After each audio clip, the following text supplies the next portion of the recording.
എന്താണ് സാർ ഇതിന്റെ അർത്ഥം? ചോദ്യം ഉത്തരവൊന്നും വേണ്ട, തൽക്കാലം മാഡം വണ്ടിയിലോട്ട് കയറണം എന്ന് പറഞ്ഞ് എനിക്ക് കാര്യം അറിയണം. സോറി.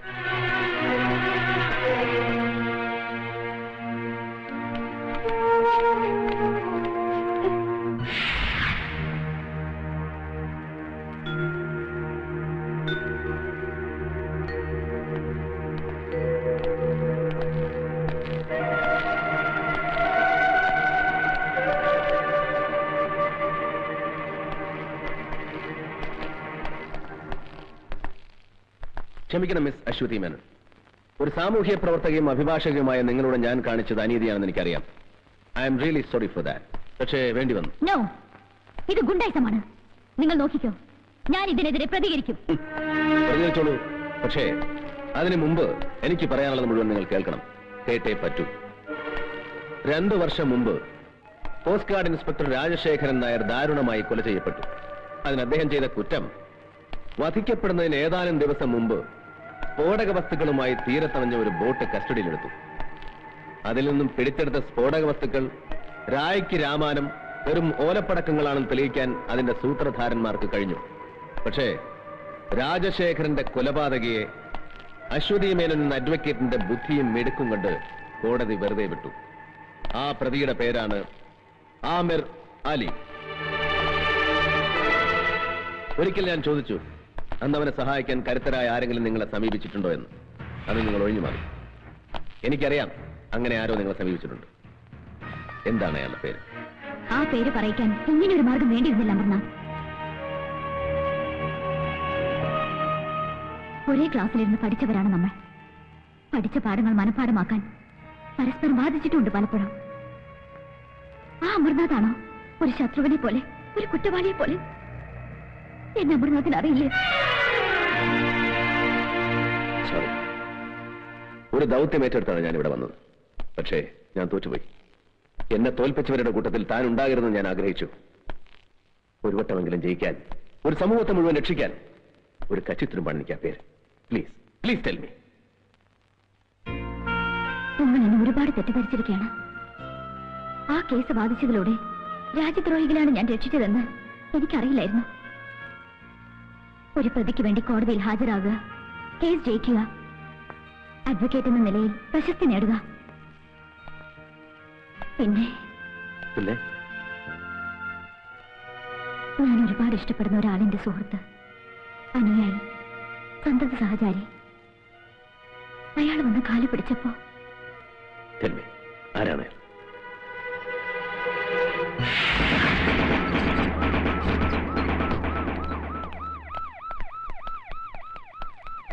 എന്താ? എന്ത് വേണം? എനിക്ക് വീടൊന്ന് പരിശോധിക്കണം. പരിശോധിക്കാൻ? ഞാൻ ആരാണെന്ന് എനിക്കറിയോ? അറിയാം, മന്ത്രിയാണെന്നറിയാം. അതുകൊണ്ടാണ് സ്പെഷ്യൽ സാങ്ഷൻ ഇവിടെ വന്നിരിക്കുന്നത്. നോ പറയരുത്. അർത്ഥണ്ട സാർ, പ്ലീസ്.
ഇതെല്ലാം പരിശോധിക്കുന്നതുവരെ നിങ്ങൾ സേഫാണ്.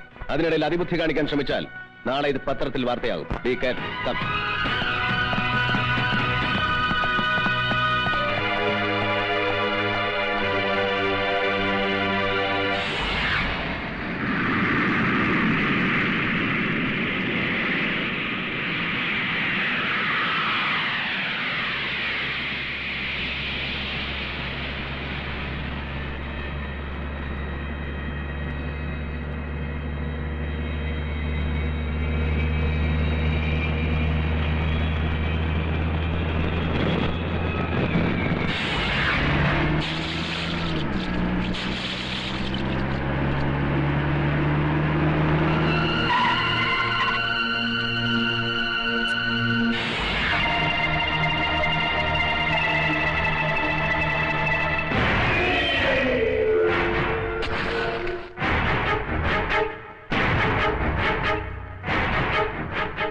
नाम था उस कमीने इंस्पेक्टर का? इंस्पेक्टर अमरनाथ। बड़ा कमाल का आदमी है यार। हर हमेशा मेरे को बोलता था ये करेगा वो करेगा। एक मामूली पुलिस इंस्पेक्टर को कुछ नहीं कर सका, अपने आप को इतना बड़ा बादशाह बोलता है। थू! अरे डूब मरो पानी में साला। मिनिस्टर, क्या वादा किया था जॉन बेटो से?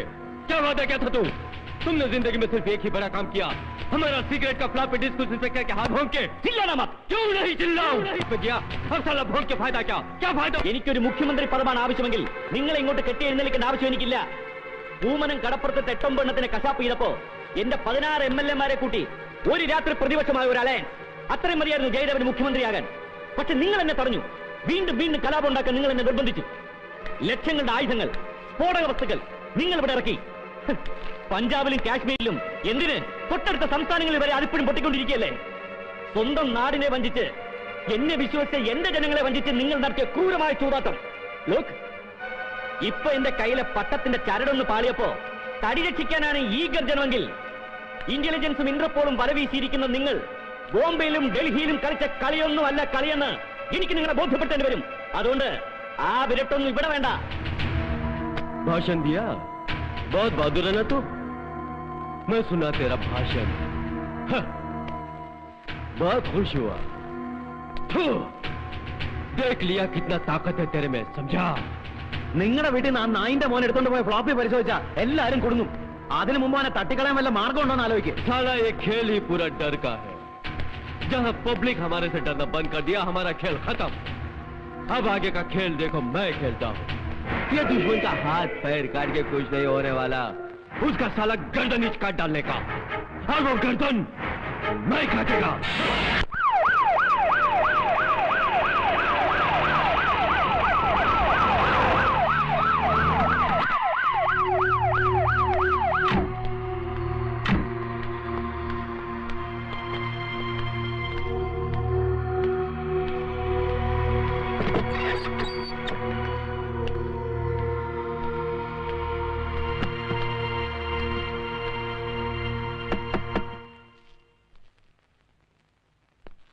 ഒരു കത്ത്.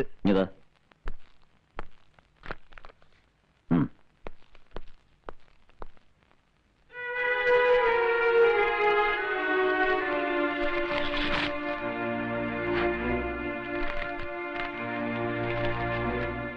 ഞാനിപ്പോൾ ശത്രുവിന്റെ പട്ടികയിലാണെന്ന് എനിക്കറിയാം. എങ്കിലും ആവശ്യപ്പെടുകയാണ്, വിരോധമില്ലെങ്കിൽ ഒന്നിന്റെ വീട് വരെ വരാമോ? മന്ത്രിയായിട്ടല്ല, പഴയ അബ്ദുൾ റഹീമായി. പക്ഷെ ചില രഹസ്യങ്ങൾ അത് പറഞ്ഞേ പറ്റൂ എന്ന് സ്വന്തം അശോകി.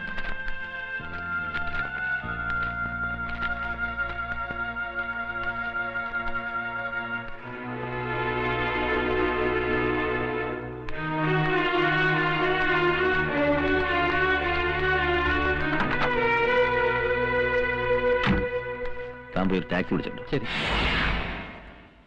ഇല്ല, ഞാൻ അങ്ങനെ ഒരു കത്ത് എഴുതിയിട്ടില്ല. അല്ലെങ്കിൽ തന്നെ ഇങ്ങനെ ഒരു കത്ത് എഴുതാനും ഒരുപാട് തിരക്കുള്ള ഒരാളെ വീട്ടിൽ വിളിച്ചു വരുത്തുവാനും ഞാൻ ആര്? പ്രത്യേകിച്ച് ഒരു ശത്രുവായ ഞാൻ. പ്ലീസ്, അതിലേക്കൊന്നും ഇപ്പൊ കടക്കണ്ട. വിധി നമ്മെ ഒരുപാട് അകറ്റിയിട്ടുണ്ട്. അതിലൊരു പക്ഷേ നമ്മുടെ ആദർശങ്ങൾക്ക് പങ്കുണ്ടാവാം, ഈ സമൂഹത്തിന് പങ്കുണ്ടാവാം. എന്നിട്ടും ചതിക്കാൻ കരുക്കളൊരുക്കി കാത്തിരിക്കുകയാണ് ഇപ്പോഴും ചിലർ. അതിന്റെ സാക്ഷ്യപത്രമാണ് ഈ കത്ത്. ജീവിച്ചിട്ടില്ല ഞാൻ. ജയിച്ചും തോറ്റും പിടിച്ചിറക്കി ആദർശത്തെ മുറുകെ പിടിച്ചുകൊണ്ടുള്ളൊരു പടയോട്ടം. തിരിഞ്ഞു നോക്കുമ്പോ ജീവിതം മാത്രം.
സത്യമാണെന്നറിയില്ല. ഇന്നലെ രാത്രി മന്ത്രി അബ്ദുൾ റഹീം സാറ് രഹസ്യമായി വീട്ടിൽ വന്നതായിട്ടാണ് ഇവിടെയൊക്കെ സംസാരം. അങ്ങനെ സംസാരം എന്താണ് കുഴപ്പം? ദേഷ്യപ്പെട്ടെന്താ? താൻ വെറുതെ ആളുകളോട് ചൂടാകണ്ട. പ്രശ്നത്തിന്റെ പോക്ക് മുഴുവൻ അബ്ദുൾ റഹീം സാറിന്റെ ലക്ഷ്യം വെച്ച.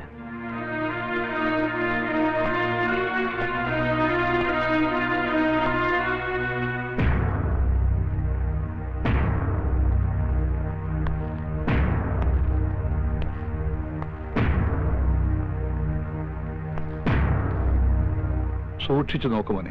ഈ ഫോട്ടോയിൽ കാണുന്ന സാറ് തന്നെയല്ലേ ആന്റിയെ കാണാൻ അവിടെ വന്നത്? അതെ. വേറെ ആരും അവിടെ വന്നിട്ടില്ലല്ലോ. ഇല്ല. അയാൾ വന്നെന്തോ ആന്റിയോട് ചൂടായി സംസാരിച്ചു അല്ലേ മോനെ? മോൻ പറഞ്ഞു.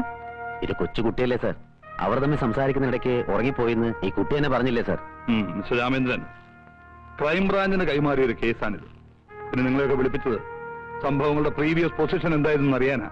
അല്ലാതെ ആരോടൊക്കെ എന്തൊക്കെ ചോദിക്കണം, എങ്ങനെ അന്വേഷിക്കണം എന്നുള്ള ബുദ്ധി പറഞ്ഞു തരാൻ വേണ്ടിയല്ല. സാർ 4ാം ക്ലാസ്സിൽ പഠിക്കുന്ന ഒരു കുട്ടിയാണത്. നിങ്ങൾ എന്തിന് എമോഷണൽ ആകണം മിസ്റ്റർ? ഇമോഷണൽ ആവും സാർ. കാരണം പലപ്പോഴും ഇയാൾ ഒരുപാട് സംരക്ഷിച്ചുള്ള ഒരു മിനിസ്റ്ററാ. ഒരാപത്ത് വരുമ്പോ പിന്നെ തിരിച്ചു നന്ദി കാണിക്കണമല്ലോ, അല്ലേ?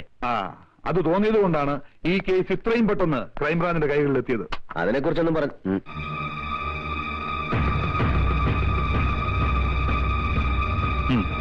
സാർ.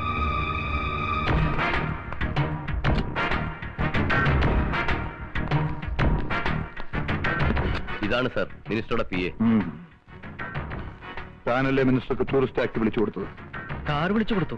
പക്ഷേ എന്താ ഒരു പക്ഷേ? വിളിച്ചു കൊടുത്തില്ലേ? അതിന്റെ അർത്ഥം മിനിസ്റ്റർ ആ വീട്ടിൽ പോയി എന്നല്ലടോ. അങ്ങോട്ടേക്കാണ് പോയത്. പക്ഷേ പിന്നെ എന്താ ഒരു പക്ഷേ? വയ്ക്കോ.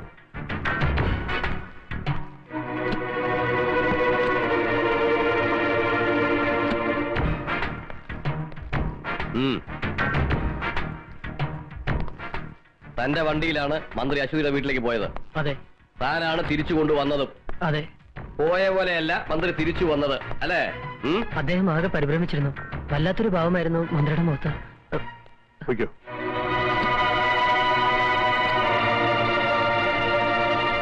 സാർ, മിനിസ്റ്റർക്ക് ആ പെണ്ണിനോട് വേറെയും ശത്രുതയുണ്ട്. അദ്ദേഹത്തിനെതിരെ പ്രകടനം നയിക്കുക, പരസ്യമായി വെല്ലുവിളി നടത്തുക, അതും പഴയ കാമുകി. അല്ലായിരുന്നെങ്കിൽ ഒരിക്കലും അസമയത്ത്, അതും മറ്റാരെയും കൂടാതെ അദ്ദേഹം അവിടെ പോകുമായിരുന്നില്ല. അതെ, മിനിസ്റ്റർ ആയതിന്റെ പേരിൽ സംശയിക്കപ്പെടുന്ന ഒരാളെ ചോദ്യം ചെയ്യാതെ വിടുന്നതും ശരിയല്ല. സാർ പ്ലീസ്, ഇതിന്റെ പിന്നിൽ പ്രവർത്തിച്ചിരിക്കുന്നത് മുഴുവൻ ദേശദ്രോഹികളാണ് സാർ. മറ്റു പല കുറ്റങ്ങളും പുറത്തു കൊണ്ടുവരാതിരിക്കാനും പലരെയും നിശബ്ദരാക്കാനും വേണ്ടി മനഃപൂർവ്വം കളിച്ച കളിയാണ് സാർ. ഷടാപ്പ്! താൻ ആരാടോ ഇതൊക്കെ ചോദിക്കാൻ? കാക്കിക്കുപ്പായി മണിച്ച് എല്ലാവരെയും രക്ഷിക്കാൻ വേണ്ടി ദൈവം ഭൂമിയിലേക്ക് ഇറക്കി വിട്ട ദൈവപുത്രന. ബാക്കിയുള്ളവരൊക്കെ മണ്ടന്മാരല്ലേ? പാതിരാത്രി നേരത്ത് അംഗരക്ഷകനെയും ഔദ്യോഗിക വാഹനം ഉപേക്ഷിച്ച് മന്ത്രി ആ പെണ്ണിന്റെ വീട്ടിലേക്ക് പോയത് ശൃംഗരിക്കാനല്ലേ? സാർ ഇറങ്ങി പോണം mister. I say you get out മാൻ.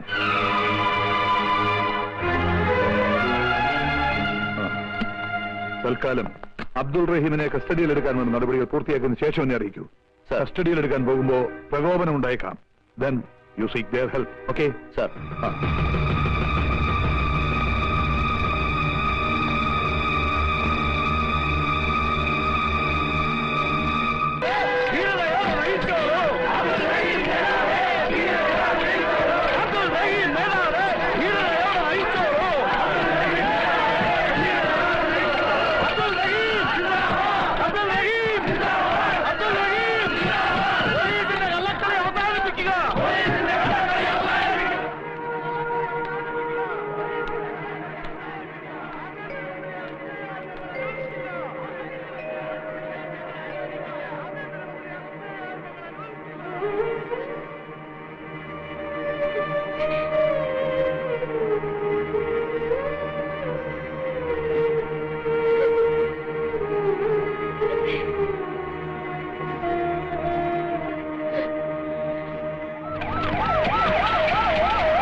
തോപ്പിച്ചിട്ടുണ്ടോ നമ്മളെ?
എഴുന്നേൽക്കടാ.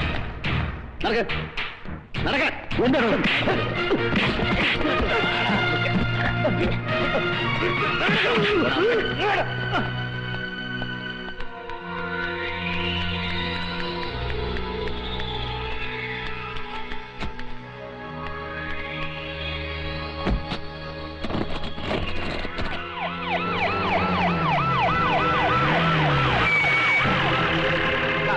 മറ്റേ വണ്ടി ഇങ്ങോട്ട്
കോസ്റ്റ് ഗാർഡ് ഇൻസ്പെക്ടർ രാജശേഖരൻ നായരുടെ നിഷ്ഠൂരമായ കൊലപാതകം, പൂമനം കടപ്പുറത്ത് നിങ്ങൾ നടത്തിയ ഹീനമായ മനുഷ്യക്കുരുതി, അധോലോക നായകൻ ജോൺ ബ്രിട്ടോയുമൊത്ത് നിങ്ങൾ നടത്തിയ വൻ ആയുധക്കള്ളക്കടത്ത്, ഇതെല്ലാം പുറത്തു വരുമെന്ന് ഉറപ്പായപ്പോൾ അശ്വതി എന്ന പാവം പെൺകുട്ടിയെ ശ്വാസം മുട്ടിച്ചു കൊന്നു. ആ കുറ്റം അബ്ദുൾ റഹീമിന്റെ തലയിൽ കെട്ടിവെച്ച് 24 മണിക്കൂറിനുള്ളിൽ അയാളെ തടവിലാക്കി എന്നെ നിശ്ചലനാക്കാൻ നിങ്ങൾ കാണിച്ച ബുദ്ധി ആരുടേതാണെന്ന് എനിക്കറിയാം. പക്ഷേ അതുകൊണ്ടൊന്നും എന്നെ തളയ്ക്കാനാവില്ല ജയദേവൻ. നാളെ കോടതിയുടെ കുമ്പസാരക്കൂട്ടിൽ ഞാൻ തന്നെ കയറ്റി നിർത്തും. കൂടെ അവനുണ്ടാവും, ജോൺ ബ്രിട്ടോ. മതിയോ പ്രസംഗിച്ചത്? കയ്യൂക്ക് കാണിച്ച് എന്നെ നിന്റെ മുമ്പിൽ കൊണ്ടിരുത്തിയപ്പോ മുട്ടും കുത്തിന്ന് മാപ്പിലൊക്കെ വിചാരിച്ചോ നീ? 7ാം ക്ലാസ്സിൽ പഠിക്കുമ്പോ കൈ പൊടിയും പിടിച്ച് തെരുവിലിറങ്ങിയവനാ ഞാൻ.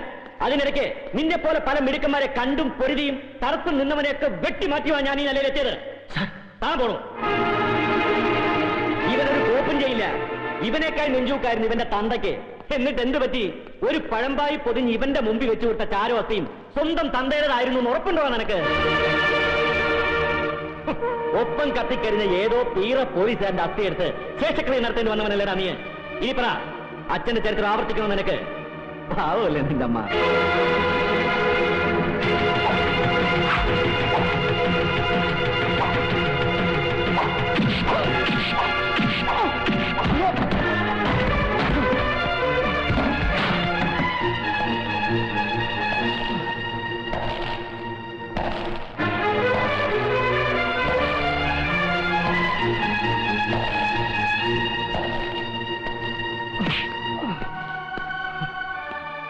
ആ അസ്ഥിയും ചാരവും പുണ്യതീർത്ഥത്തിൽ ഒഴുക്കുമ്പോഴും ആ ആത്മാവിനെ ബലിയൂട്ടുമ്പോഴും കണ്ണു നിറച്ച് കാണാതെ പിരിഞ്ഞ അച്ഛനും സത്യം എന്റെ നെഞ്ചിലുണ്ടായിരുന്നു.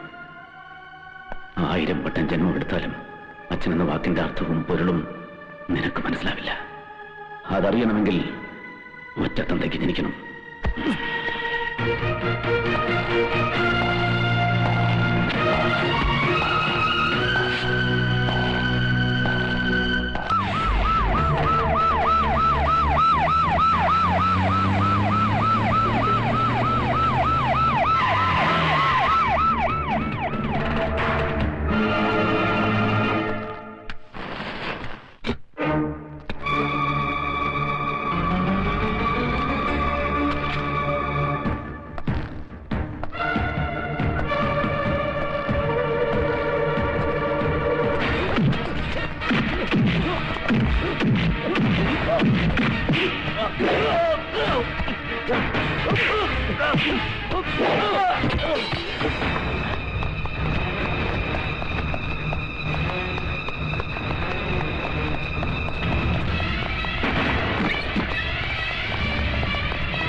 നിങ്ങൾക്ക് അച്ഛനെയും മകനെയും സഹോദരങ്ങളെയും നഷ്ടപ്പെടുത്തിയത് ഇവനാണ്. മതത്തിന്റെയും ജാതിയുടെയും പേരിൽ ഇവിടെ നടന്ന കൂട്ടക്കൊലകളുടെ മുഴുവൻ പിന്നിൽ പ്രവർത്തിച്ചത് ഇവനാണ്.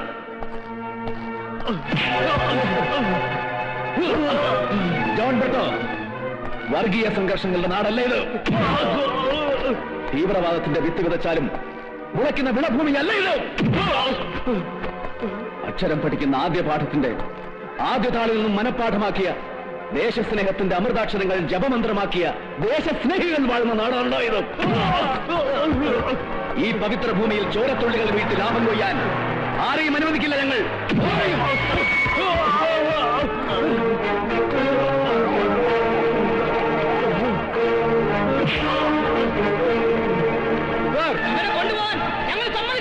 ഇവനെ ഞങ്ങൾക്ക് വേണം. ഇവരെ ഞങ്ങൾക്ക് വിട്ടുതരണം. ഇവരെ ശിക്ഷിക്കേണ്ട കോടതി ഇതാണ്. നിങ്ങൾ നിയമം കയ്യിലെടുക്കരുത്. സമാധാനമായിട്ട് പിരിഞ്ഞു വേണം.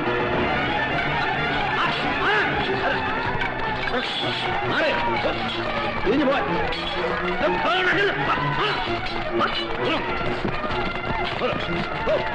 പ്രശ്നമുണ്ടാക്കരുത്.